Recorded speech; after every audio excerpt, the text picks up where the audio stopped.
자, 다음으로 바로크 시대에 대해서 한번 알아보죠. 우리가 그 전 시간에는 르네상스 시대에 대해서 알아봤어요. 르네상스는 우선 이제 그런 자본가들이 있고 부를 축적한 사람들이 문화에 대해서 꿈꾸는 그런 시기적이었다. 그럼 바로크 시대는 어떤가? 자, 바로크 시대에서는 진정한 의미의 도시미를 형성했다. 자, 무슨 말이에요? 도시를 좀 더 아름다운 공간으로 만들어 보자라고 얘기를 하는 거죠. 우리가 지금 현재 와서 그 유럽 여행을 해보면 정말 도시 모습이 아름다워요. 그런 모습들이 바로크 시대에 좀 완성된 거라고 생각을 하시면 돼요. 르네상스 시대에는 좀 개인들 위주가 좀 강해요. 아무래도 자본가도 돈 많은 사람들이 자기의 예술적인 그런 가치 있는 것들을 소장하고 이렇게 되다 보니까 전체 도시 공간의 모습은 바로크 쪽 양식이 더 강하다는 거. 그래서 르네상스는 이성, 사람이 생각이었다면 바로크는 감성, 뭔가 좀 이렇게 감동을 주는 그런 시대다라고 생각하시면 좀 더 편해요. 자, 시간적으로는 르네상스와 연속적이지만 사상적으로는 대립됐다. 르네상스 이렇게 보지만 이렇게 생각은 완전 다 다르다는 거죠. 그래서 대상을 보는 사람의 조형 감정의 법칙을 발견하기 위해 노력했다. 어떤 거예요? 대상을 보는 사람의 조형 감각, 어떤 걸 바라봤을 때 어떻게 하면 더 이쁠까? 그러니까 우리 모나리자 같은 경우 황금 비율이다, 뭐 이렇게 얘기를 하죠. 뭔가 그 비례 얘기하고 이런 부분들, 그런 내용들이 바로크의 좀 전반적인 내용이다. 자, 배경을 한번 보면요, 중상주의예요. 중상주의. 르네상스에서도 중상주의가 있었죠. 근데 르네상스는 자본주의예요. 자본주의. 그러니까 자본가의 돈이 좀 많이 있는. 자, 여기는 바로크는 국가 권력에 의해서 중상주의, 그 상업을 장려하는 거죠. 상업을 장려해요. 그래서 상업과 무역을 장려하고 국내 공업 보호와 육성에 역점을 두었다. 왜 그러겠어요? 왜 그랬어? 정경주책이라 생각하시면 되죠. 자본가의 그 돈을 가지고 국가 권력과 조인하는 거죠. 어떠한 권력을 지탱하려면 돈이 있어야 되니까. 그래서 그런 자본가들의 돈과 좀 물린다는 거, 요거 마치 좀 생각을 하시고요. 시민계급이 다수 정계로 진출했다. 아무래도 국가 쪽에서 그런 상인들을 이렇게 으쌰으쌰 하니까 그 중에 다수가 정계로 진출했고 자유민주주의와 근대민주주의의 초석을 이루었다.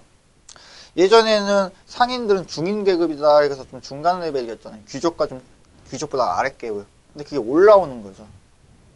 어떻게? 돈을 기준으로 그런 권력의 조인이 돼서.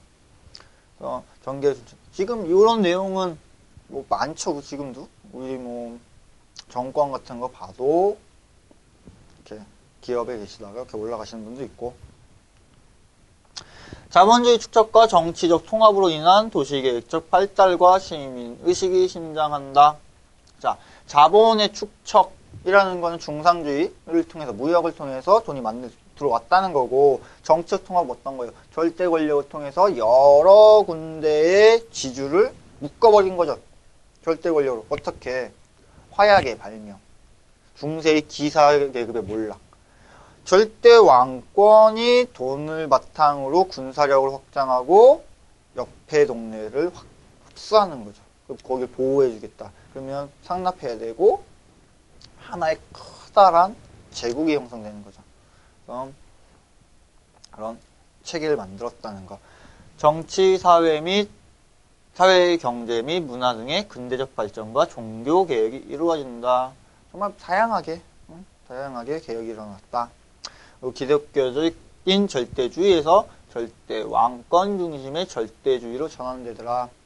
그전엔 신분주의 사상이니까 교황청이 최고의 그 권력을 갖고 있었다면 그런 거 점차 쇠퇴하고 종교개혁을 통해서 쇠퇴하는 거죠. 종교개혁을 통해서 어떤 일이 일어나요? 많은 사람들이 믿고 있던 신이라는 존재에서 약간 부정한다기보다는 다른 계파로 쪼개지다 보니까 힘은 약해지는 거고, 그런 약해진 틈에 절대 왕권이 들어와서 더욱더 강력한 힘을 구성하게 되는.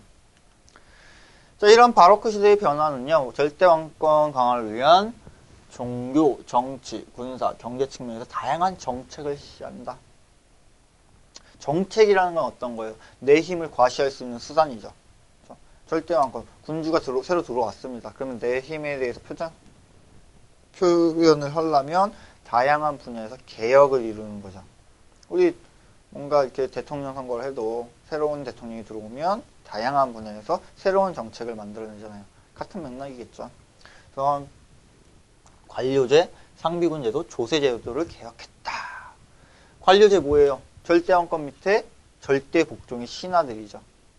말 잘 따라주는, 이렇게 하자라고 하면 이렇게 따라와주는 신하들이 서포터를 해주고, 위원회들. 그래서 이건 현대 도시계획에서 다 이루어지잖아요. 어떠한 플래닝을 했을 때 개별적인 도시계획 위원회들이 검증을 해주고. 상비군제도. 상시 비치된 국가의 군사죠. 기존에는 지주계급들이 갖고 있었잖아요. 기사들이든 무슨 자기의 병사들을.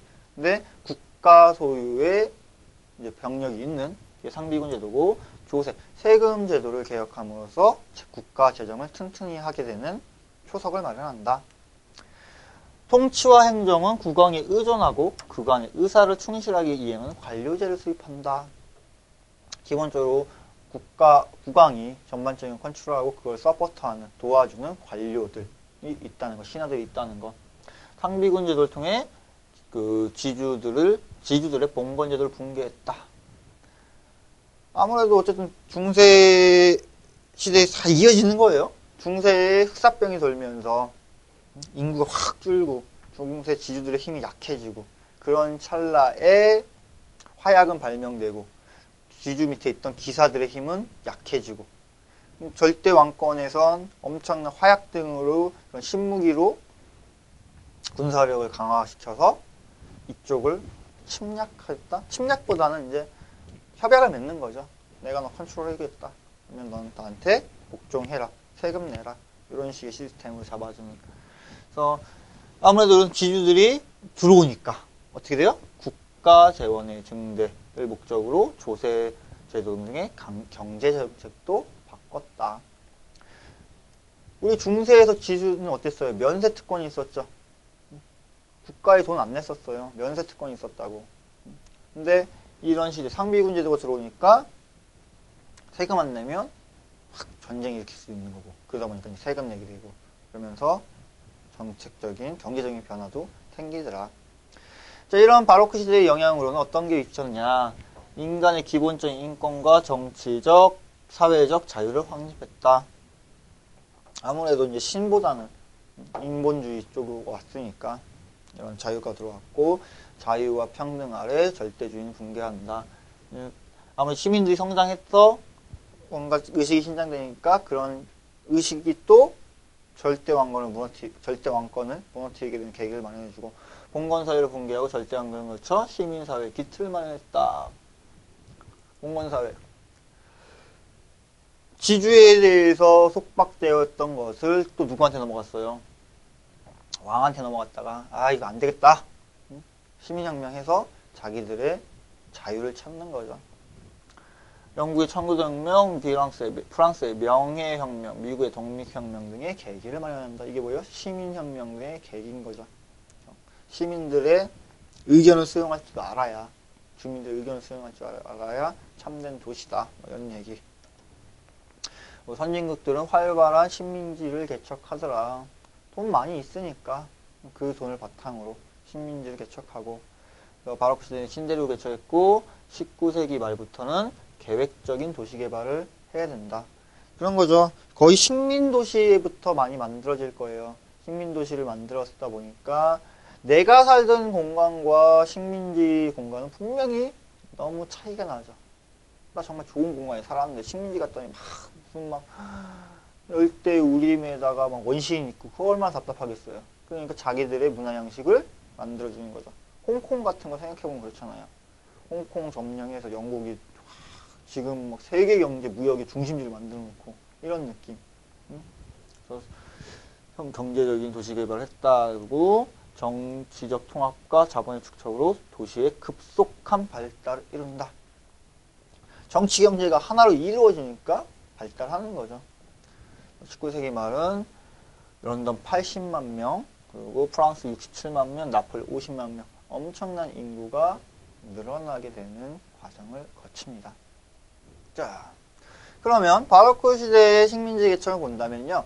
우선 그 1920년대 식민지 개척에 네덜란드 동인도 회사를 설립했다. 동인도 회사, 인도 아니에요. 그냥 동쪽을 점령하기 위한 회사다. 그래서 정말 인도를 가긴 하죠. 그리고 20년대에는 서인도 회사를 설립해서 뉴 암스테르담을 개설하고 세계 금융의 중심지로 변모했다. 자, 뉴 암스테르담. 암스테르담 어디? 영국, 네덜란드죠. 네덜란드가 새로운 암스테르담을 잡겠다.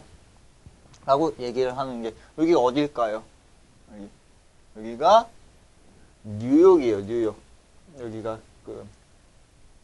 뉴욕. 우선 네덜란드가 먼저 그쪽 뉴욕 지역을 점령을 했어요. 그래서 뉴 암스테르담이라고 이름을 잡아놨는데 영국이 들어오죠. 영국은 엘리자베스 여왕, 빅토리아 시대, 황금 시대라고 불리죠. 엘리자베스 여왕이 북아메리카 버지니아를 개척하고 신앙의 자유를 찾아온 선교도들에 의해 뉴 잉글랜드가 개설된다. 종교개혁을 통해서 새로운 종교적 희망을 찾은 사람들이 고잉 메리호였나요? 새로운 배를 타고 넘어가가지고 새로운 도시를 만들고 그 이후에 네덜란드로부터 뉴 암스테르담을 뺏어서 뉴욕으로 개칭을 한다. 지금 여러분이 알고 있는 세계 중심의 최고의 도시 뉴욕은 어떻게 만들어져요? 식민지 개척에 의해서 네덜란드가 점령했다가 영국이 다시 점령하는 거죠. 그리고 독립전쟁을 통해서 미국은 새로운 자기들의 주권을 갖게 되는 그런 공간이 나온다. 자, 프랑스도 그 식민지 개척에 눈을 뜨기 시작하면서 북미 대륙에서 영국과 대립하더라. 아무래도 이제 영국, 프랑스, 네덜란드, 이탈리아 이런 나라들이 나갔다는 거. 그래서 바로크 시대에 대해서 한 번 더 살펴보면요. 바로크 시대라는 것은 우선 식민지 개척이 좀 활발했다는 것이고 미주 대륙을 발견했고 이런 종교 절대 왕권 체계에 따라서 뭔가 개혁적인 측면들이 있었다. 이렇게 보시면 될 것 같아요. 그래서 바로크가 끝나기보단 바로크 르네상스 시대에 있었던 이상도시, 이데아 무브먼트라 불리는 이상도시에 대해서 한번 알아보죠. 그래서 이상도시가 어떻게 태동하고 그런 형태적 특징과 문화적 유토피아, 문화적 이상향에 대해 꿈꾸는 그리고 건축적 이상도시 이런 내용들을 한번 살펴보도록 하겠습니다. 자, 이상도시라는 거, 이데아 시티 무브먼트다라고 되어 있는데 이상도시 개척 배경, 전쟁에서 안전하고 방어할 수 있는 도시를 만들기 위함이다. 자, 이상도시의 태동은요, 어쨌든 중세 이후이에요. 르네상스 시대 때 슬슬 발동을 하는데 아무래도 전쟁이 너무 많다 보니까 전쟁에서 안전하고 방어할 수 있는 공간, 즉 중세에서 엄청나게 싸웠잖아요. 중세에서 보르노를 싸우다 보니까 보다 적극적으로 공격과 방어를 할 수 있는 공간이 필요한 거죠. 왜? 자기가 그런 공간에서 안전하게 살아야 되니까. 자, 종교적 관점에서 중세 이후 인간 중심적인 시대는 르네상스에서 하늘에서 인간 세상 속으로 전환한다. 신분주의가 아니라 인간 중심으로 가다 보니까 사람이 위주로 공간을 만들자. 이상도시의 형태상 특징, 전쟁의 성격 변화로 인구가 증가하고 시역이 확대돼 성격도시가 부패했다. 전격의 성격 변화가 됐다. 무슨 말이에요? 중세 도시에서 엄청나게 싸우던 것이 이제 점점 그렇게 싸우지 아니하고 타 지역과 싸우는 거죠. 자기들끼리 우선 싸우다가 십자군 원정, 저쪽 중동 이런 쪽으로 눈을 돌리는 거죠. 그러다 보니까 자기들 공간에서는 크게 싸울 일이 없는 거죠. 즉 전쟁터가 바뀐 거잖아요. 그러면 자기의 성곽도시보다는 이제 새로운 형태가 나와야 되고 형태적으로는 원형과 정방향을 가진 정방향으로 기본적인 도시 구성을 요소 잡았다. 원형과 정방향, 뭔가 라운딩을 잡아주고 기하학적인 공간을 잡는 거. 왜? 지금까지 도시들의 모습들은 상당히 불규칙하고 복잡하단 말이에요. 그러니까 그런 공간, 막 중세 도시 막 복잡한 가로이니까 주거환경 열악하고 되게 보기 안 좋겠죠. 그러면 새로운 도시를 꿈꾸는데 이렇게 꼬불꼬불한 길이 안 좋다. 확 뚫고 모양 잡히고 형태적으로 완성되고 대칭과 비례 균형과 통일과 같은 감각적인 요소가 만들어진 공간이 훨씬 더 좋더라.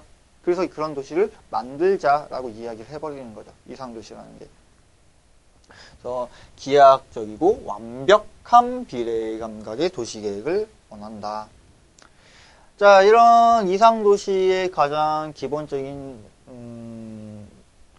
개념의 초석이라고 할 수 있는 것은 영국 토마스 모어의 유토피아라고 얘기를 할 수 있어요. 유토피아 이상향에 대해서 많이 들어봤을 거예요. 근데 그 문화적인 유토피아, 이런 이상향을 꿈꾸는데 어떻게 보냐.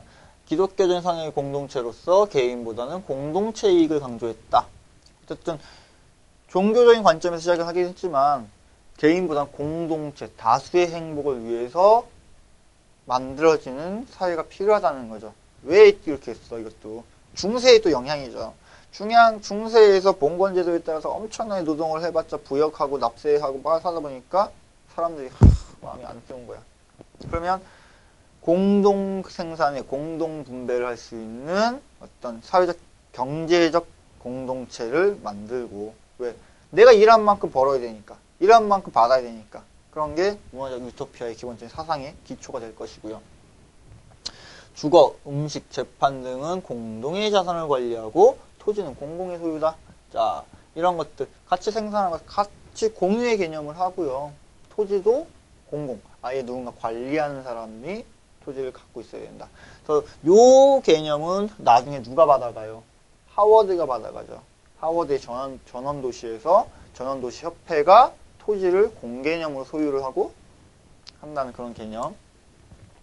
자, 극심한 사회적 불평등에 따른 영국 사회의 저양 의식에서 출발했다. 극심한 사회적 불평등, 봉건사회, 농노, 이런 거 지주 해보면 얼마나 불공평해요. 그러니까 이런 거를 타파하기 위해서 공동체, 공동생산에 따른 이상향을 꿈꾸더라.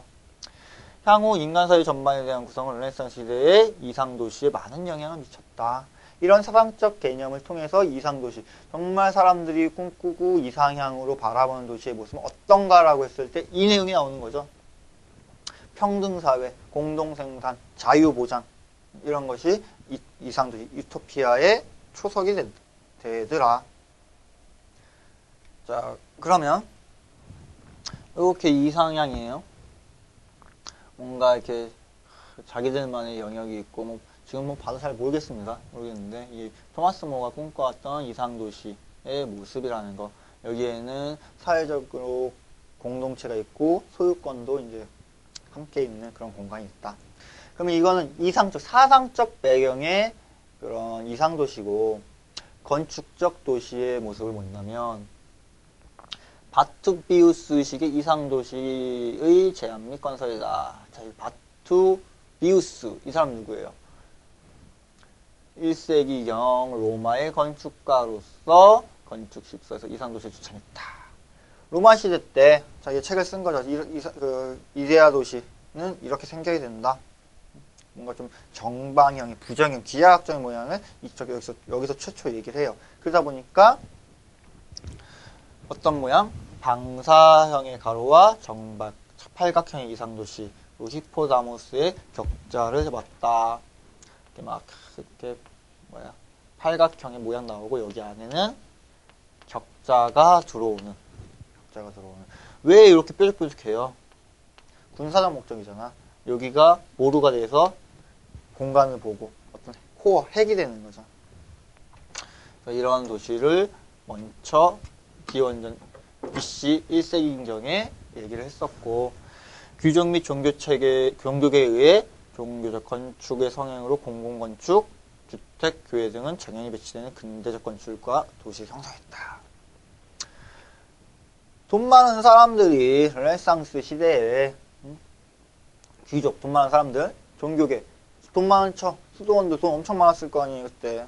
당시 수도원 신장하면서. 이런 사람들이 자기들의 건축물, 그리고 혹은 공공건축물, 개별적인 주택, 개인 거죠. 교회, 공공건축물이죠. 이런 것을 아름답게 만들자라고 주창하다 보니까 지금 여러분이 알고 있는 현재 유럽 도시의 건축물의 모습들이 이때 당시에 만들어지게 되는 거죠. 몇 개 좀 살펴볼게요. 우선 필라레테라 불리는 이상도시, 필라레테 도시는 르네상스 시대 이상도시 최초로 완벽하게 모사했다. 45도를 교차하는 두 개의 정방형의 원형과 호가 둘러싸여 있고 4개의 방을 일치시킨 8개의 직각 모서리를 가진 별 모양의 다이어그램이다. 말 어렵죠. 그림을 보면은 이렇게 생긴 거죠. 정방이 아니고 확실한 가로 45도 각도에 따라서 크로스 라인이 나오고 이런 데서 군사적인 요충지로 전망탑이 되는 거고요. 그래서 어떤 뭐 교회가 됐든 뭐가 됐든 그런 상징적인 게 도시 중심에 있고 스팟별로 이제 뭐 교구라든가 새로운 게 뿌려지는 내용을 보면 도시 중심에는 성당과 왕궁 시장으로 이용되며 성당과 왕궁 시장으로 중심 CBD 도심을 만들고 광장 주변부에 은행 조폐성 등을 주요 건축물 배치했다. 이런데 광장, 은행 등 주요 건축물에서 부도심을 형성하는 거죠. 도시 외곽 16개의 소광장을 둠으로써 근린주의 중심을 역할하고 교회, 음식점, 식료품점 등을 밀집시켰다. 자, 도시의 외곽의 형태는 45도를 교차하는 두 개의 정방향의 원형을 만들고 호가 둘러싸여 있는 4개의 다이어그램. 모양 어려워요, 말은. 그리고 도시 중앙에는 왕궁시장 이런 메인 시설을 넣어줬고 외곽에 소광장으로서 근린주구의 중심, 어떤 소도구의 중심을 통해 교회, 음식점 등을 입지시킨다. 왕궁, 기본적인 코어죠. 그리고 스팟별로 새로운 생활권의 중심을 잡아줬고 정방향의 원형 공간을 만들어서 플래닝을 했다는 거. 뭐 실제로 만들어준 도시는 아니지만 이상적인 비례, 균형, 통일, 감각 이런 것을 통해서 이상도시 안을 만든 거죠. 이상도시 안. 자, 팔마노바. 다음 팔마노바 이탈리아인데 르네상스 도시는 기존의 도시 확장이나 부분적인 재개발을 했다. 그래서 스카치모가 설계한 팔마노바가 유일하다. 이거 무슨 말이냐면요. 이상도시 안들은 상당히 많았어요. 근데 그런 이상도시 안이 실질적으로 만들어진 사례는 극히 드물다는 거죠. 왜 그러겠어? 아까 우리 필라테 같은 경우 봤을 때 모양이 상당히 복잡하게 생겼어요. 그런 걸 도시공간을 만든다는 것은 엄청난 재력과 경제력 그리고 노동력 필요하겠죠. 그걸 서포트하기가 힘들었다는 거죠.